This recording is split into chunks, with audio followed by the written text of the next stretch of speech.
Hello guys, मैं रोहित और आज मैं आ गया हूँ एक नए चैनल के साथ जिसमें हम 11th-12th की क्लासेस पढ़ेंगे। इसमें हम फिजिक्स, केमिस्ट्री, मैथ्स पढ़ेंगे, ठीक है। और आज जो मेरा पहला लेक्चर होगा वो केमिस्ट्री के ऊपर होगा। केमिस्ट्री का जो पहला चैप्टर है 11th में, मोल कॉन्सेप्ट, वो मैं आज पढ़ाने जा रहा हूँ, ठीक है। उससे पहले मैं आपको केमिस्ट्री के बारे में बता देता हूँ। मेनली केमिस्ट्री को 4 भागों में डिवाइड किया जाता है: organic, inorganic, physical and analytical, ठीक है।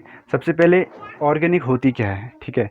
जो भी कार्बन रिलेटेड कंपाउंड्स होते हैं, आप प्रकृति में जितने भी कार्बन रिलेटेड कंपाउंड्स देखते हो वो सब किस में आते हैं? ऑर्गेनिक में, ठीक है।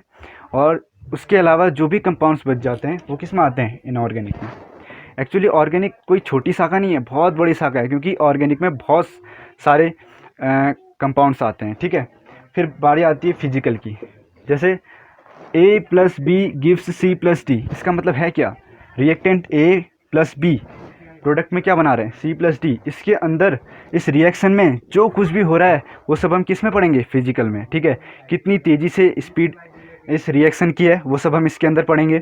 और भी एटम के बारे में पढ़ेंगे। फिजिकल में बहुत कुछ है वैसे, ठीक है। 11th में भी है, 12th में भी है, वो हम इसके अंदर पढ़ेंगे, ठीक है। उसके बाद हम पढ़ेंगे एनालिटिकल। जैसे एक ये होता है पहला क्वालिटेटिव एंड क्वांटिटेटिव। है क्या क्वालिटेटिव एंड क्वांटिटेटिव? ठीक है। जैसे मान लेते हैं NaCl को आपने पानी में घोला, हमने देखा पानी में घुल गया, ठीक है। तो क्या कहलाएगा? वो क्वालिटेटिव। और अगर हम कह रहे हैं कि इतनी क्वांटिटी NaCl की पानी में घुल गई, हम क्वांटिटी को मेज़र कर रहे हैं, इसका मतलब किसके अंदर आएगा? ये क्वांटिटेटिव, ठीक है। तो शुरू करते हैं स्टोइकियोमेट्री से, ठीक है। तो पहले स्टोइकियोमेट्री टर्म समझना जरूरी है, क्योंकि जो मूल कॉन्सेप्ट है वो स्टोइकियोमेट्री के अंडर ही आता है, ठीक है। स्टोइकियोमेट्री के 4 भाग होते हैं, उसमें से एक क्या है? मूल कॉन्सेप्ट।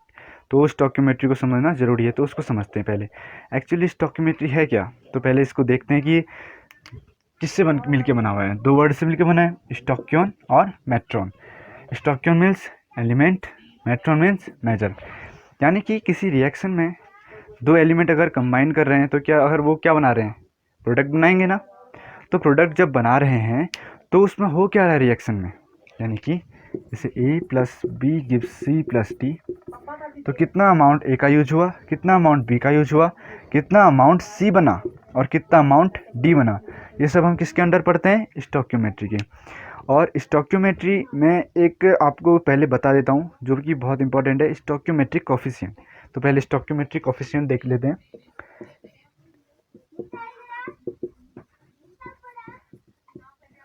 स्टोइकियोमेट्रिक कोफिशिएंट, ठीक है क्या स्टोइकियोमेट्रिक कोफिशिएंट? जैसे एक रिएक्शन से हम समझते हैं इसको।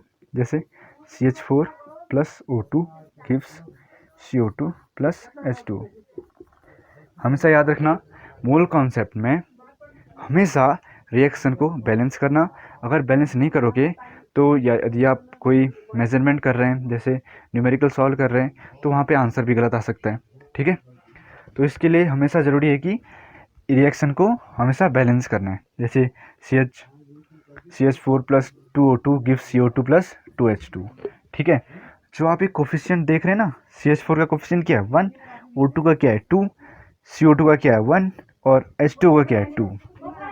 तो जो ये कोफिशिएंट है ना, these are called stoichiometric coefficient, ठीक है। ये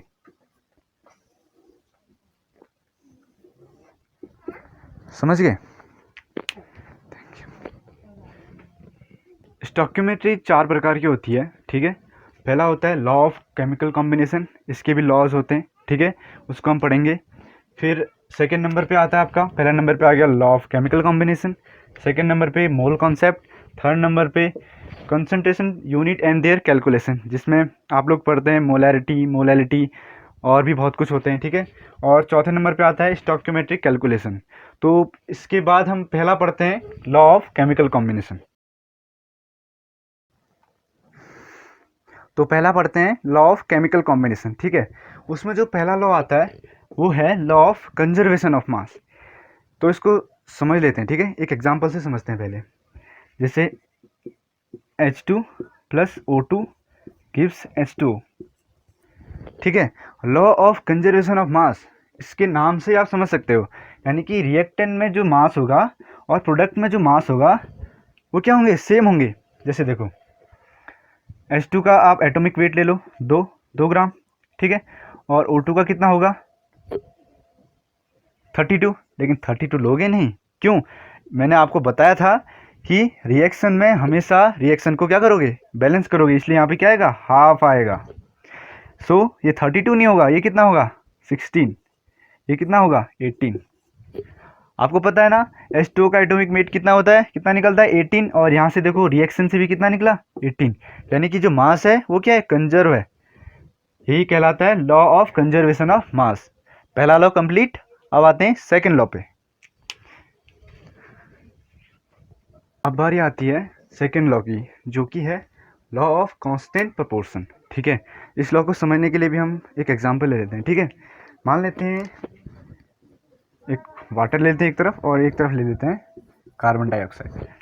ये जो लॉ कहता है ना, वो क्या कहता है कि आप पानी को कहीं से भी ले लो, किसी भी सोर्स से ले लो, आप नदी से ले लो, तालाब से ले लो, समुद्र से ले लो, कहीं से भी आप पानी ले लो, उसमें जो हाइड्रोजन और ऑक्सीजन का रेशियो होगा वो हमेशा सेम रहेगा। और आप कार्बन डाइऑक्साइड कहीं से भी उठा लो, ठीक है, उसमें क्या रहेगा, कार्बन और ऑक्सीजन का रेशियो क्या रहेगा, हमेशा सेम रहेगा।